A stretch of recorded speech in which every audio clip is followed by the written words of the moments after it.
La capsule qui soulage des maux de maths. Fluctuation de fréquence. On la joue à pile ou face? Ok. À toi l'honneur, choisis. Pile. Ok, j'aurai donc face. Et voilà. Merci Mourad pour le kebab. Attends, laisse-moi une chance, j'étais pas prêt.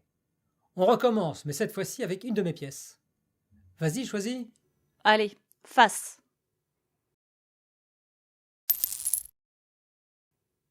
Mourad, cette fois le kebab est pour toi. T'as un truc, c'est pas possible. Ok, je paie les kebabs, on refait un lancer juste comme ça, mais c'est moi qui choisis en premier. D'accord. Viens voir, je vais te montrer des simulations.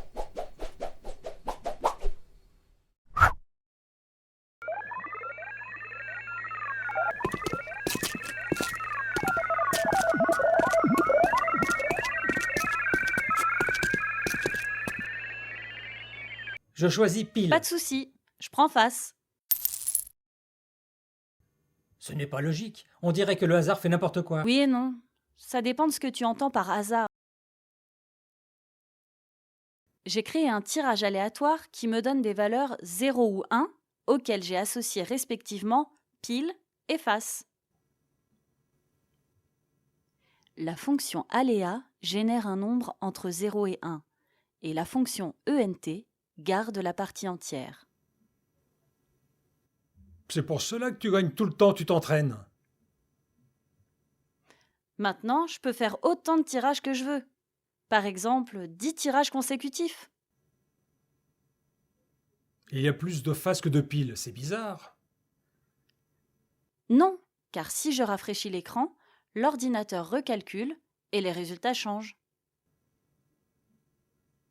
On peut même calculer la fréquence d'apparition du côté pile et du côté face. La fréquence est égale au rapport du nombre de résultats favorables sur le nombre total de résultats. Regarde, je le fais plusieurs fois. On a rarement 0,5 et 0,5. On peut aussi regarder ce qui se passe lorsque l'on change le nombre de tirages, avec 100, 200, 500, 1000. Les résultats sont plus précis et aussi moins différents. Est-ce qu'on peut faire d'autres simulations?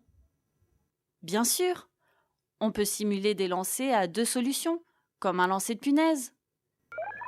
On compte le nombre de punaises qui tombent sur la tête et le nombre de punaises qui tombent pointe vers le bas. La punaise a une tête plus lourde, donc elle tombe plus souvent sur la tête. C'est un tirage qui n'est pas équilibré. On a beau multiplier les tirages, on ne trouvera donc jamais une chance sur deux. C'est avec une punaise qu'il faut comparer le kebab. Sinon, on peut simuler un lancer de dés à 6 faces. Avec un dé, je sais. On a une chance sur 6. Ça fait combien 1 divisé par 6? Approximativement 0,1666. Donc, en théorie, chaque phase devrait apparaître avec une fréquence de 0,1666. Oui, mais avec un seul lancer de 5 dés, on ne peut pas obtenir les 6 résultats. Oui, c'est sûr. Alors réalise 100 tirages pour voir. Ah, cette fois, chaque face du dé apparaît au moins une fois. Et avec 1000 tirages? Ah oui, on trouve des fréquences assez proches les unes des autres.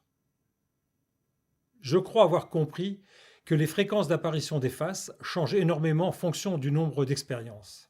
Finalement, on dirait que le hasard ne fait pas n'importe quoi.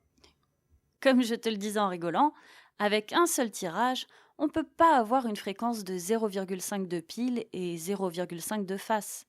C'est plutôt 0 ou 1, soit des réponses qui fluctuent entre 0% et 100%. On prend un dessert? Avec plaisir. On le joue à pile ou face? Oui, et j'ai même prévu mes pièces. Tes pièces? Vas-y, choisis. Et après, on compte pour savoir celui qui règle l'addition. Ou alors, vu le nombre de pièces, je pense qu'on peut payer une fois sur deux.